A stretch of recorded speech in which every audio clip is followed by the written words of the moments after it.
double hey, San Francisco Bay, Monterey. My name's Alexandru. And I'm Dr. Shasta. And we're back with another episode of Your Healthy Living. Having fun. How you doing? I'm doing great. You doing good? We've had a great week. It's kind of chilly here in really California. Cold. It was I don't know what that's about. Supposed to be 36 last night. I don't know what it went I know. down. I hope it didn't. I hope it didn't kill the little buds on my lemon and orange trees and stuff. Me too. We should have covered them up, but you put lights on them. It's all okay. Yeah. I hear you had another success in your acupuncture practice. Was that this week? She's 32, but her numbers looked like she was never going to be able to have a baby and almost menopausal. And in 3 months, she is pregnant naturally. Super exciting. How nice. Yeah, she said I was only the second person after her husband that she was going to tell. So it meant a lot because I know that things I told her with the Chinese medicine helped her grow her eggs and strengthen her blood. So she'd been working on it for a while then. She had been. So well, that's cool. So it does work. It works, folks. Oh, it really works. Absolutely works. So, and you've had quite a few successes with this, right? With fertility and pain, yes. I had a lady come in. If you're this is the first show you've ever seen on Your Healthy Living, Dr. Shasta, my beautiful co-host here. Is a doctor of acupuncture. And your primary purpose for the acupuncture is I help people have babies, and I also help people get out of pain. Oh, I was going to say, and she wonders why I'm not going to show up because I don't need any more babies. I'm fine. I got 4 of my own right now, right? Yeah. But no, that's great. Congratulations. Thank you. That's so cool. We love those kind of success stories. And today we have my friend and part of Chinese medicine, a martial art instructor in Sifu. Yes. Charles Shepard from Ascension Martial Arts. Yeah. Welcome, Charles. Oh, thank you. This is going to be really cool because I've always kind of had this fantasy about, being the martial arts guy. In fact, I went to college once. In college once, the 2 classes that I took were Introduction to the Philosophy of the Person and Kempo Karate. Oh, wow. Yeah, so I figured if I couldn't understand your intellectual side, I'd just punch you and you'd be okay. So you were a gymnast, right? I was a gymnast. So you have great agility. I do. So I always thought martial arts, and we were talking about this before the show. I've always kind of had this fascination with Kung Fu, and like 42 or something different Kung Fu arts, right? Or something like that? 37. 37. Oh, wow. Okay, I didn't even know unbelievable. that. I know. I would sit there and go, confusing. But then again, I bartended for a while, and there's a lot more than 37 drinks. So, but no, this is really cool. And can you give us just a kind of short idea of how you got into this whole thing? And it's a fun little story. It's an argument in my family for a long time. I say it was 6 years old when I started in judo. My mother says it was 4, but I was pretty young, so I'm going to take her word for it when I really started. But I was always fascinated. I'd read a book. Of course, I was reading at the age of 3.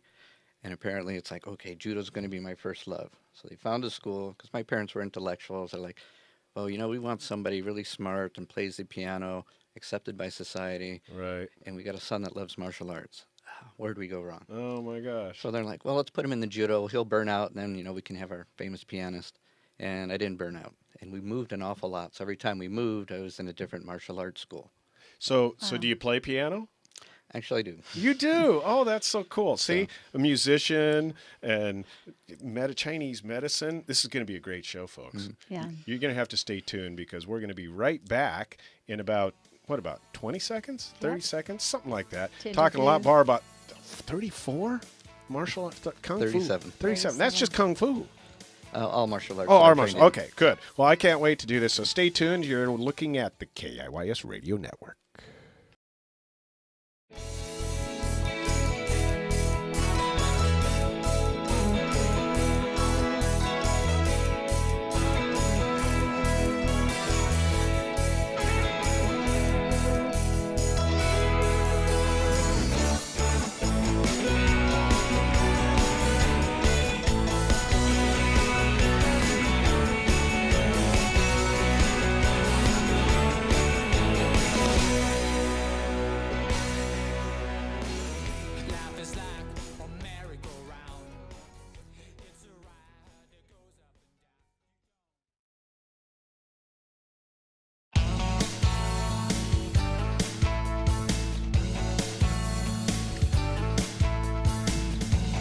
Hey, double hey, San Francisco Bay, Monterey. My name's Alexandru. And I'm Dr. Shasta. And we're back again with a second segment. Yep. Thank you.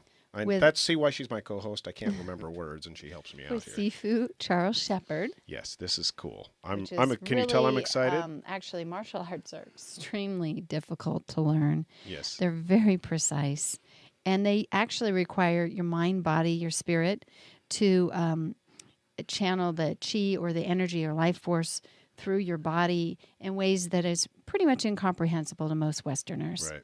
They are able to do things that seem unhuman, and as a Chinese medicine doctor, I know how hard it is to learn Chinese medicine, but martial arts, some of these martial arts are so difficult. They take so much precision and so much practice that it really is a national treasure to have a master of these arts here with us. Mm-hmm. So this is a great honor to have Charles Shepard on our show. And a lot of times masters are a little bit hidden. They're not easy to find. So this show is about bringing positive things that people in our local community are doing out for the community to know who they are. I think it's great. And we're so glad to have you, Charles. Will you want to tell us a little bit more about this passion you had since you were a kid, and what's your favorite style, how people can find you, the health benefits, etc.? Just share about it. Okay. Well, throughout the many decades, and I always go by decades now when people, how long have you trained? 4, almost 5 decades. Okay, that's close enough. Right. But I kept going into different systems because I was looking for the martial art, ultimate martial art. And everybody's like, oh, I'm teaching the ultimate martial art. This is all you need. And the next person's, I'm teaching the ultimate martial art. This is all you need. And it's like, you people all went to the same marketing school, didn't you? Yeah. But training with them, I'd learn an awful lot. I'd go to the next one, learn an awful lot. And then I'd start watching fighting systems. And, like if you're in Kempo, it's pretty much hand heavy. I mean, there are some legs involved. But I saw like weaknesses boxing, in there. kind of, right? Very much like boxing. You go into like Shorin Ryu, nice wide, deep stances. So they develop strong legs, strong core. But their movements weren't quite as fast. So I started seeing that each system had strength, each system had weakness. Oh, neat. Basically, every system has its balance or an imbalance. Right. Right. So then when I started teaching, it's like, okay, well, what am I going to teach? Because people are like, oh, I want to learn to fight like you because, you're cool, you're awesome, and, you've got long hair. I was worked. Although in our 50s, it has to get a little shorter because then it's the comb over. It's sort of like shrinking back here at the age. So, but it's like, well, what do I teach? There's my fighting systems. I have a preference toward Okinawan Ishinryu karate, monkey system, and leopard system. Kind of my mentality. But they're very fast striking. They're always hitting like pressure points, breaking ribs, ending fights quickly. Because I've been in a few fights that I haven't won, and that's painful. Yes, it is. And as I told you before, I'm a big sissy when it comes to pain. I don't like losing fights, ended up in the ER. Right. So that was my system, but then I realized there are other people, hey, they're more suited for like black tiger, gold tiger, white crane, tai chi. So the system both me and my wife have created is, here's the basics. And then later on, you can start training to where, if you feel an affinity to gold leopard, you get to learn more of that, or the monkey system, or the mantis. Do you find that it's kind of related to the physical ability of a person, or is it more just the mental? Because for me, like, I'm very flexible. I was a gymnast, and that's kind of why I always thought, not after meeting you, I'm not sure that Kung Fu would be something that I would be drawn to because of the flowing, flexible movements. Yeah. So Kung Fu is a real generic name. Kung Fu is like, I think they say there's 10,000 systems now. Wow. Like there's the 3 systems of tiger, the 2 systems of crane. So it really depends on the person's body type, their mentality. Sometimes age plays a factor in there. Right. What did Bruce Lee do? Now, he started with Wing Chun. Mm-hmm. And, of course, I got funny stories about him. I've never met him, but I've known people that have trained him. Mm-hmm. But he started with Wing Chun, and Wing Chun is a real tight fighting system based on the white crane system. All right, it's not meant to be flashy. Nobody's supposed to see what you're doing. It's a very effective system. Mm. As Bruce Lee progressed, he found that, there were limitations to Wing Chun, like if somebody grabs a hold of you. So he trained in wrestling. He wanted to learn to strike faster, so he trained in boxing. Wing Chun kicks are usually knee level and down. He realized that sometimes kicking to the head is an option.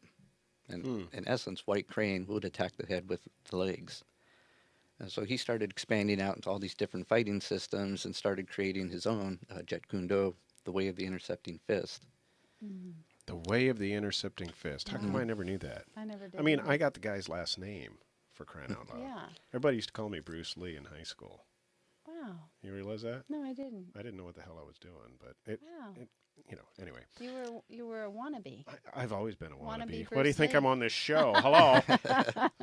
But no, okay. So he kind of formed his own art form, and really what I'm hearing, and correct me if I'm wrong, is with all these 34 Styles? different styles, you've created your own style that can be tailored to certain individuals based on, like you said, age, Their affinity. physicality, and so Yeah. on and so forth. So- Mental capacity too, I'm sure. Oh, yeah. So, in essence, I'm training different masters in their own system. Now, of course, a lot of people are like, well, how can you be a master in White Crane or train masters in White Crane? And it's one of those systems that, I really wanted to master and be cool at because, there's very few White Crane fighters and they're pretty devastating. Right. And I just do not have the body type for a White Crane. Huh. So I know their techniques, I know how to do all that stuff, but I lack the flexibility and the grace. Uh-huh. So, like, Dr. Shasta being tall and graceful, she'd be a better White Crane fighter than I am. Really? Oh, All right. You're White Crane. yeah, Yeah. of course. Your legs look a lot better than crane legs, though, I'm telling you. Thank you. Anyway, so okay, well, this is really cool. So when you came out of kind of this realm of learning all these things, how did you decide to develop it into like your Your own teaching teaching school? That took some time. This was probably about 3 or 4 years of, okay, what is everything that I can do? What is important and what is not important? I come from a fighting background, so there's a lot of stuff I was taught that's, great for tournaments, looks great on TV, looks great in demonstrations. If I were to use it in a fight, I'm going to end up in the ER again. Right. So I kind of shied away from all that, and I want to teach people to be effective with this. So a lot of people come in for Kung Fu because, I've had problems with the bully, domestic abuse. I'm going to teach you how to deal with that quickly and efficiently. Nice. Right. And then, Nice. if you keep up with it, it's like, okay, well, let's see where you're at. Because, eventually I want to be able to train masters in these systems, Right. people with a talent for them. And then I can pit myself against them so I can keep myself nice and strong. Huh. Oh, I gotcha. You're kind of That makes grooming your own like opponents, huh? Yeah, I like that. years ago, my sensei is like, you're going to reach a point that you're not going to be able to face many people and get a challenge from it. Right. So then as a teacher, you're going to train students to challenge you. I like that. Oh, see? That's great. So you and your wife formed a school, Hmm. and you teach. You even have privates, but you also have Monday through Thursday and Saturday classes. Hmm. And you also can do bodyguarding, and you have done that for a long, long time. And you are actually for hire for protecting people, Yep. which makes sense. See, so folks, He's a tough guy. Shasta and I, This is we a got tough we guy. got a hell of a bodyguard We here, so have a- don't messing with us. We do. But no, this is so your studio is over here, kind of by San Jose Airport. You were telling me, Yep, just south. and I've seen it. I've driven by there. In fact, we used to go to a club out there years and years ago. I think it's still there, but anyway, it's and how does somebody, like, if they wanted to do? I mean, how do you find out if it works for you? I mean, do you have a system that you introduce people to it and say, hey, I mean, maybe Do you it's have like a beginner's class? yeah. Thank you. Yeah, so we call it the lower belt class for beginners and everybody. And when people find us on the website, start talking to us, I recommend come in and watch both our beginner's class and watch our advanced class. Beginner's class first, though, because if you watch the advanced class, you'll be like, no, that's not for me. Those people Right. are insane. Right. All right. Okay. And then you get to see how we interact, how we work with people, how we break things down. We do take the training very seriously. We don't take ourselves so much serious, but, we want to see people, become stronger, more flexible, stay healthy. Mm-hmm. And that's pretty much it. Just You come and know, watch. I like what you said about staying healthy because, here we are in your Healthy Living show. So what I'm hoping to do is cover more of that on the next break, after this About next the break. health benefits. of Yeah, this. because it's, hey, it's part of that Chinese medicine stuff. Yeah. So stay tuned to Your Healthy Living on the KIYS Video Web Radio Network. I'm McKenna Ray, here to share with you healthy tips. Today we're talking about winter and how your skin can get dry and you can become a little dehydrated and ways to prevent that. Continue drinking lots of water.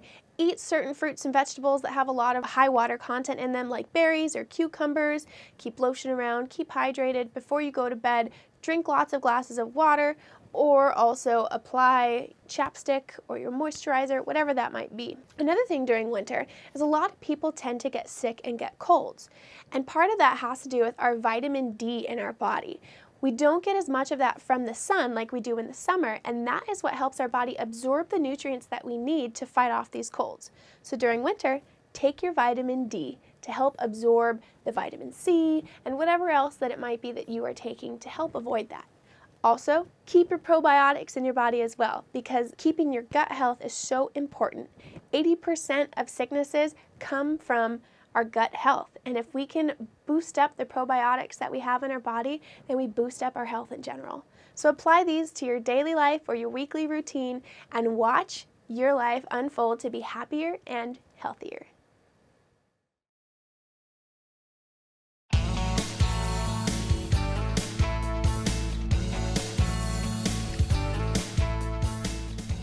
Hey, double hey, San Francisco Bay, Monterey. My name's Alexander. And I'm Dr. Shasta. And we're back, and we're all just so excited. I don't know why this is. Love this is this just kind stuff. of weird. It's fun because there's a good energy here, and it's a powerful energy. And it's about giving these natural, maybe perhaps ancient health cares back into people's own hands. No, and that's so they can reclaim their own lives, their own health, and be more self-empowered. Yeah, and I think a lot of people out there kind of think of the old movies that used to be, not the old movie, the Bruce Lee movies, but like the Karate Kid. You kind of had the one sensei who's just kind of the jack butt of everybody, the tough guy, and that kind of thing.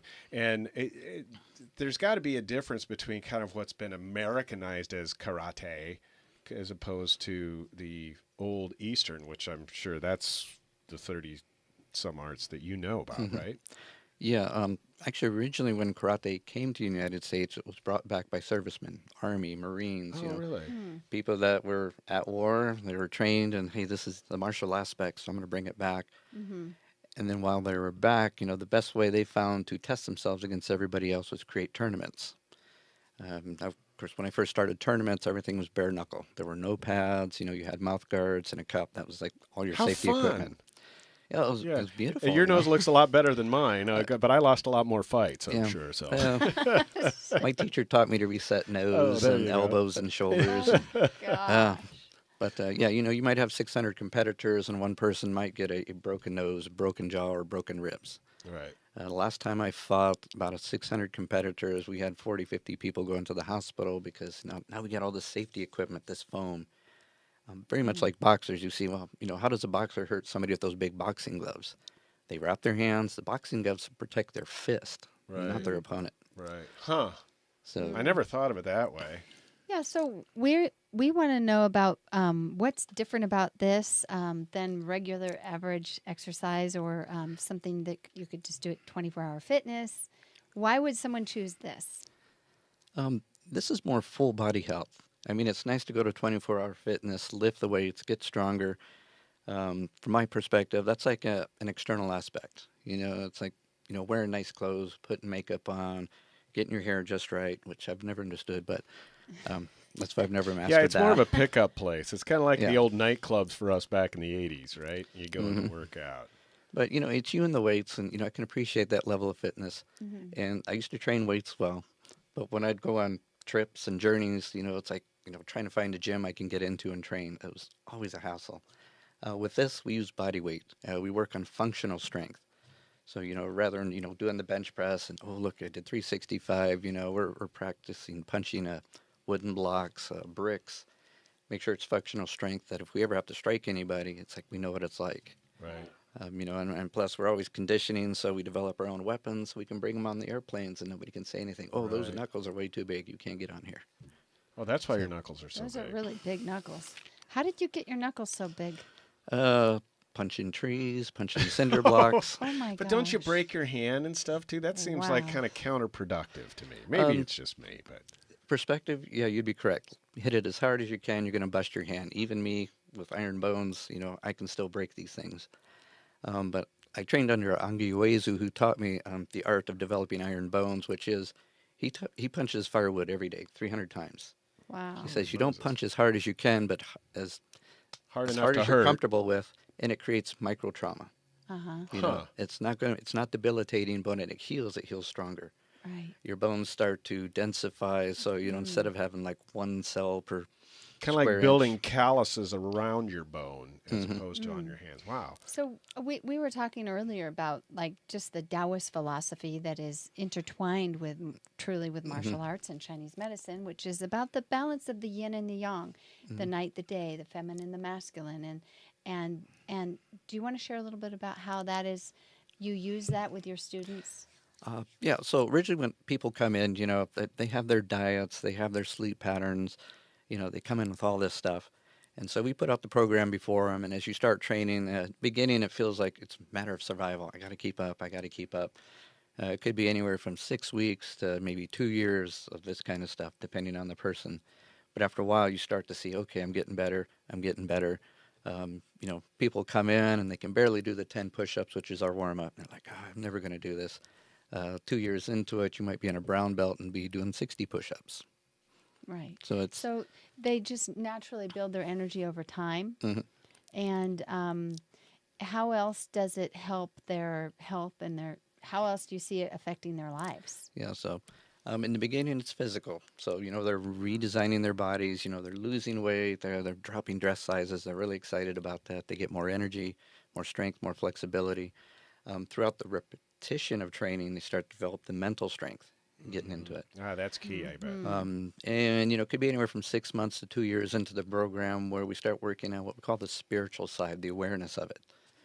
It could be a matter of, you start to step off say you're going down the steps and you step onto a step and you feel the step starting to move.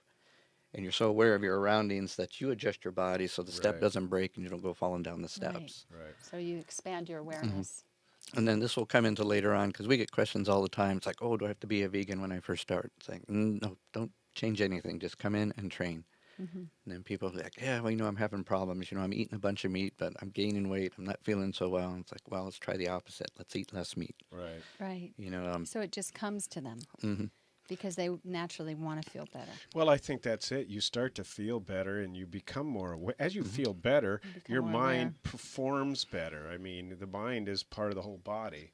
So Yeah. if we're not just feeding crap to it and we're exercising and flushing all this positive energy through it, I think it's only going to help, like you say, with your awareness of your surroundings and everything else. That's really cool. And that's one of the biggest things in Tai Chi is I have people coming in, oh, I've got bad ankles, I got bad back, I got bad this, bad that, bad this, bad that. Don't Yeah. get too fast here. Yeah. And the doctors can't help me. It's like, Right. but I hear Tai Chi can cure it. I'm like, well, okay, let's practice Tai Chi and see what happens. And we've had some people come in with really, really bad cancer. And just training in with the Tai Chi, along with all their doctors, helping them with this and that, they've been regressed back. So, and they find out more about themselves. It's like, practicing the Tai Chi, and, I had one gentleman, it's like, I had to quit smoking because I just couldn't keep practicing Tai Chi. I Right. didn't have the wind They for it. found the passion for what they're doing more than the other things they were doing that's not healthy. And in China, they have Qigong cancer survivor groups that are living way longer than they were anticipated, like 20, 30-year Qigong group. Qigong is simplified Tai Chi. Do you teach Qigong also? Yes, we do. So Qigong is like the study of energy. So Tai Chi, Pakwa, Xingyi are all part of Qigong. We have the Watto series. Watto is a famous surgeon in China about 1,400 years ago. And I mean, he's doing like brain surgery, opening up bodies, doing surgery, long before we were doing that. Using his energy? Using his energy, using tools.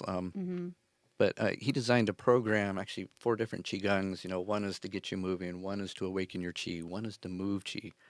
His idea that, crazy guy he was, that if you practice, you eat right, you drink right, and rest right, you can have good health.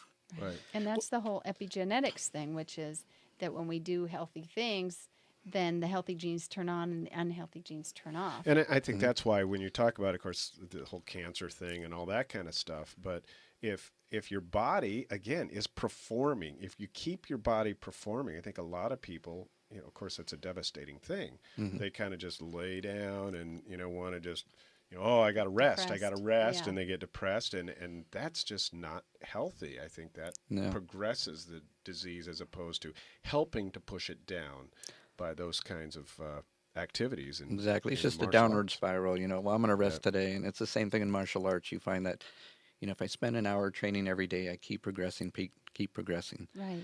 Like I've got black belts that refuse to take any time off. It's like, oh, I took a week off. I was on vacation and came back, and now everybody's picking on me because I'm out of shape. Well, you can still. That's a nice thing. You can do it in a hotel room, right? I mean, that's what I'm thinking. I just want to make sure we get this information out. His website is ascensionmartialarts.com. That's ASCENSION martial arts. And we're going to have some clips of him doing some of his martial arts also. And his phone number is 408-564-7637. And I also just want to mention that Tai Chi and Qigong can help the body heal itself from these old injuries. It can actually realign, stretch the ligaments and the tendons, bring the blood in, and like nothing else, they can actually help the body repair itself. It's so simple, it's folks. Very, very It really important. is. Take care of your body. Do things that make it want to feel better, even if it hurts a little bit at first, right? Yeah. I figure in life you're always going to have some discomfort. So if you choose the discomfort, then it won't choose you. That's it. Did you hear that, folks? You good. choose the discomfort. That's the way it works. I like that. Hey, thank you so much for joining us on today's show. Dr. Shasta. Yep. And Andy. Charles Shepard. Great. I can't wait. I'm going to take some kung fu stuff. Don't forget to tune into the KIYSradio.com website and check out all our shows. Thank you so much for joining us. Have a great day. The Kindness in Your Soul Network, KIYS.